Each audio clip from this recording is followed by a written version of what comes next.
Welcome everybody, it is Bulldog here with a video that is long overdue. That is version 2.0 of the LEGO Legacy Heroes Unboxed tier chart. The first one that I did was very popular, but is very outdated. So much has changed in the game. We've got new sets, new characters, new synergies, reworks, new game modes. All sorts of things have come into this game since then. I completely scrapped that one. Started from the ground up building this because so much has changed. It's so different. And this is what I've come up with. So we've got 5 tiers here. I tried to kind of spread them out as evenly as possible. I did not factor in whether they're free to play, whether they're extremely expensive, anything like that. So every single character in the game is ranked here, or I should say rated here. These are not necessarily in order within their tiers. So just because they're at the top of gold tier doesn't mean that they're better than at the bottom of gold tier or anything like that.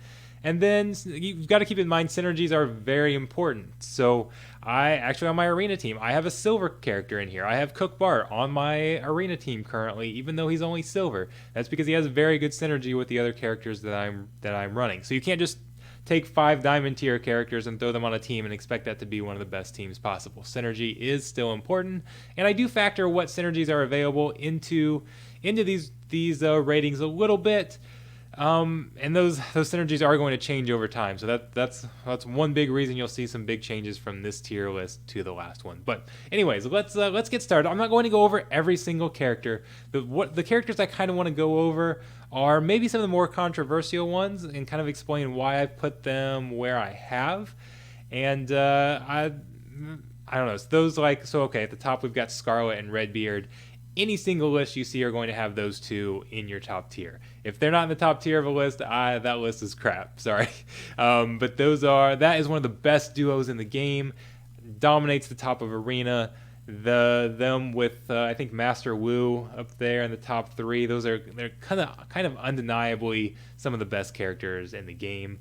I've got Gorwell here on Diamond. He has one of the best kits in the game. You might see some people put him down a tier at Gold, just because there's not good space synergy out there. So once we get more space characters, it sounds like we've got some space characters coming hopefully shortly. They said that the raid might be focused around some space. So I think he's going to be a character that if you were saying buying stock in characters, that's one whose value is going to go up as we move forward, as we get more space synergy. Excellent kit, and does work with any team. Doesn't have to be in a space team, but once we get some space synergy in there, I definitely see his value going up even higher. But he's still good even though there's not great synergy. We've got Magisto, who I know Castle's kind of fallen down a little bit. That used to be the meta team, was your King's Court Castle squad, and we've seen Ninjago, we've seen Pirates kind of leap above them a little bit. Magisto I still like, and he still works even if it's not a Castle squad. His passive ability that heals characters whenever they counter, combined with the ability to give characters payback, that really can make any tank outstanding. You give a tank payback and healing whenever they counter, and they can survive almost indefinitely. So he's somebody that you can still plug in on any squad. Works even better on a King's Court squad or on a duo or trio, but he still is a good character even without having the King's Court synergy. I've added 2 other Ninjago characters up in the Diamond. I've added DigiJ and Lloyd. Lloyd is on my arena team, and he works, I use him with Pirates. He works extremely well right now because Redbeard is a meta character and is on almost every arena team up at the top. Lloyd will stealth everybody. One thing that Redbeard does is counter whenever another Buccaneer is hit, or I think it's like a 60% chance to counter something, a very high percent chance to counter whenever a Buccaneer character is hit, such as Scarlet, who is often taunting.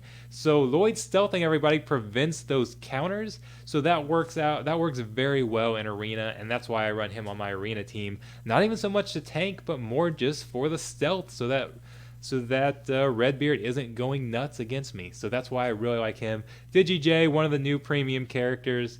I've only got him at 5-star, but I can still stick him on an arena team and run him even at 5 stars. He works very well. He gives great buffs. He can counter how to turn. Man, he goes nuts with some of his hits, getting critical hits everywhere, assisting.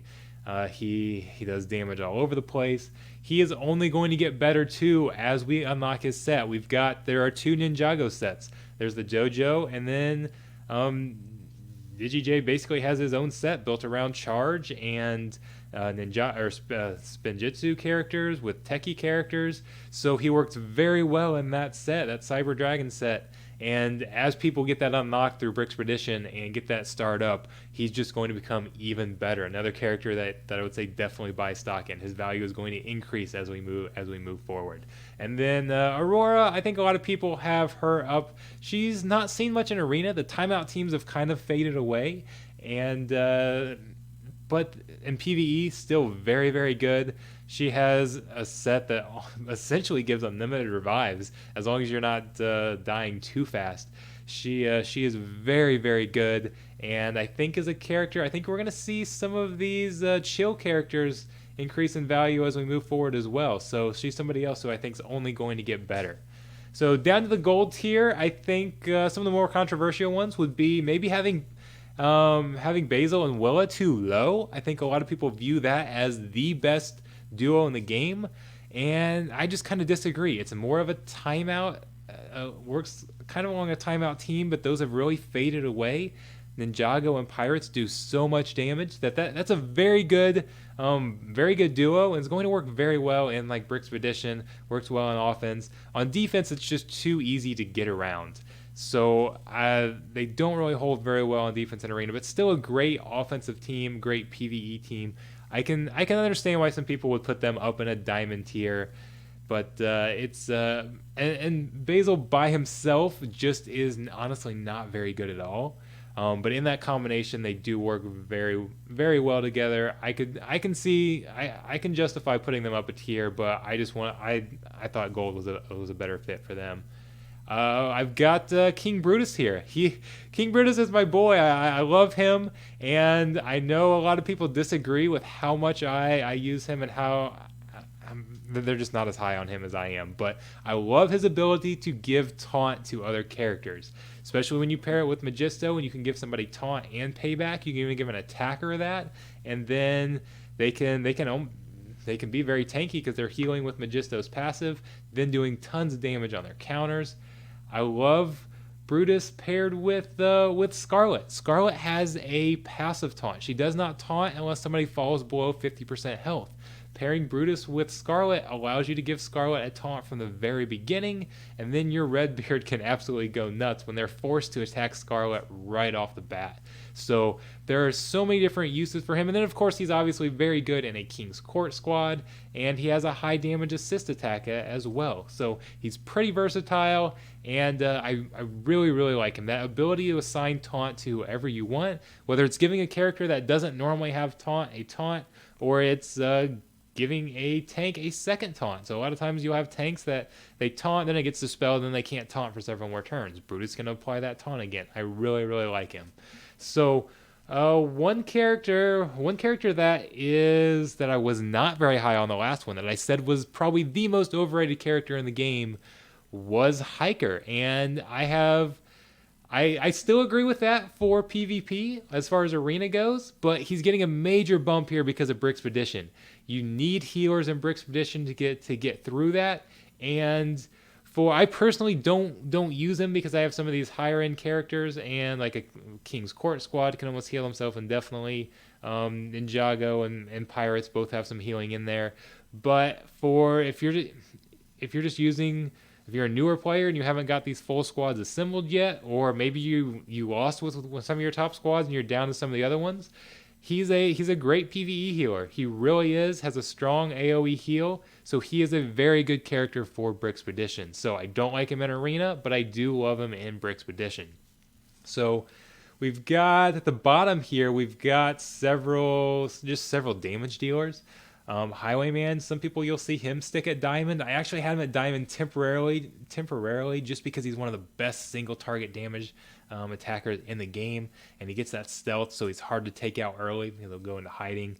But I just didn't think he was as good as some of his other diamond characters. And I wanted to really make that a more exclusive club, so I did drop him down.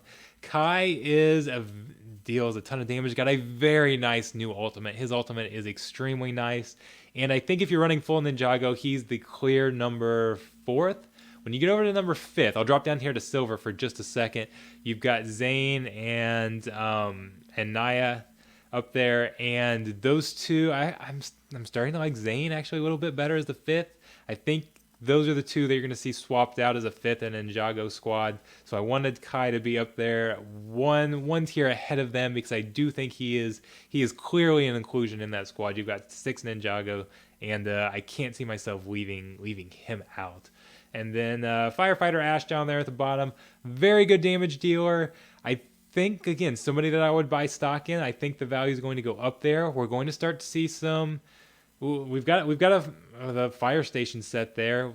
We've got some sets that are going to utilize some more of the courage. I think City is going to get a boost and going to be important down the line. So and then just does a ton of damage already anyway. So very good damage dealer. So I do like her. Maybe I wasn't actually sure whether to go gold or silver, but she does the damage there is tremendous. So I did bump her up to gold. Down to silver, we've got a bunch of characters where the line between silver and bronze, and it really starts to fade together here. It was kind of hard to make a clear distinction of where to cut this line off. You've got a bunch of different characters that are good in specific situations. Like, again, Pirate Cook here. I've got him on my arena team, but he's a great single target healer, but overall doesn't do much else. But he's a Buccaneer, and Redbeard paired with Buccaneers is just tremendous. So works pretty well. I do think he's definitely better than Argento. I've got down in the bronze tier, another Buccaneer. She can be kind of useful as well. So even though the bronze tier character, I used her in an arena video not too long ago. Actually, she can be stuck on an arena level pirate squad and actually function, even though I've got her in bronze. So because of that, I maybe should have bumped her up to silver. I really considered bumping her up a little bit, but there, I don't know. When we're looking at pirates, then You've got some of your new pirates. We've got a skeleton down there who can grant speed up and offense up. I do like that on a pirate squad. Very versatile character there that can also be used in Spooky, also be used in Castle. So that was why I put him up a tier above. Valiant is one of the characters that I do believe is one of the most overrated in the game. I do not like him at all if you have Scarlet, because I don't like him tanking, because then it takes hits away from other Buccaneers, and Redbeard can't counter, or is less likely to counter with Valiant down there at the bottom. So I do not really like him at all. But if you don't have Scarlet, you need a tank for a pirate squad, and that he is a good option there. So, and I've got to realize that most players are not going to have Scarlet because she's a premium character. Hopefully these characters will start to actually be farmable soon. So we saw like Spooky Girl was a premium character, went to Arena recently, so you can buy her from the Arena shop. So maybe it won't be too much longer, and we'll start to see somebody like Scarlet who can be farmed, so more people can get her there. But we've got kind of in the middle here, we've got some Imperials. I don't like the Imperials. They are new characters that just came, and they are fairly solid characters. But they are very, very expensive, and for being premium characters, they're just not that good. So looking at things overall, kind of ignoring how you can get them, still a solid squad. They can be very useful paired with in the right grouping. I'd really like to see a full Imperial squad on offense going up against pirates and kind of trying to use those debuffs against them. That's something I haven't been able to see. Could be useful, but they are just so expensive that we don't see anybody running them. The Imperial set isn't that great in my opinion, but it's I don't know. They might be somebody that, again, if you're buying stock, might be worth investing in. The value might go up there down the line. I could see them getting more use. It's just we don't see them because nobody can actually get them. So on going back down here to the bronze tier, there's not much that I really have to say about some of these characters, because you're getting into characters that really aren't all that useful. I do have Verta in here. She's the login character for the month. Well, I used her in Arena for a very long time just because she's a King's Court character. So overall, as far as her actual kit goes, I really don't like her at all. But she's King's Court and gets a bunch of bonuses from Magisto, pairing with all those other King's Court characters. Just the bonus from that tag alone can make her very good. So I could justify moving her up. I could have definitely put her in silver. I could have seen that just because of the King's Court synergy.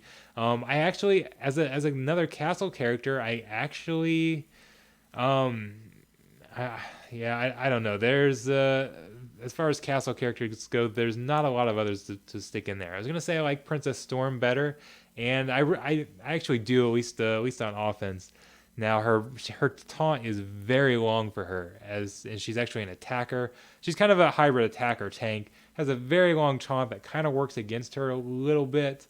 But she's another character that I could see getting better because she relies on courage. So I think we're going to see courage play a bigger role down the line, and once people start to get some of these sets that utilize courage, so I could see her being another character that could be bumped up in the future, pairing with Officer Primo, with Firefighter Ash. That's some combinations that could be kind of nice.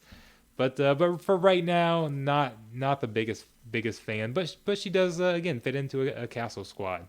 So we've got some spooky characters here who I think really they're more. If you had every character, I would love to actually run a spooky squad with Willa and Basil. But on their own, they're just not that good. It's more the spooky synergy that actually makes them interesting. Going down here to Commander Cold, I think again these Ice Planet characters, these chill characters, I could see being very good down the line. There's some, especially when we get to raids. I think chill is going to have a role in raids. They have some very interesting single target synergies that could be kind of useful. And with even the even with Kelvin's a chill character. I've been working on her. I don't know. That might be taking things a little bit too far. Hopefully a rework is coming there. But like using Zane and Commander Cold and Yeti over here, I want to say Wampa. My Star Wars SWGOH getting in here. I'm seeing that character thinking Wampa. I almost said Wampa. Yeti is again somebody who, if we're looking at single target, which we don't know that raids are going to be single target, but in a lot of games it's one kind of boss that you're fighting. There's a lot of turn meter gain, turn meter removal that could work very well on single target. So these chill characters really interest me, and Commander Cole could kind of be one of those down the line.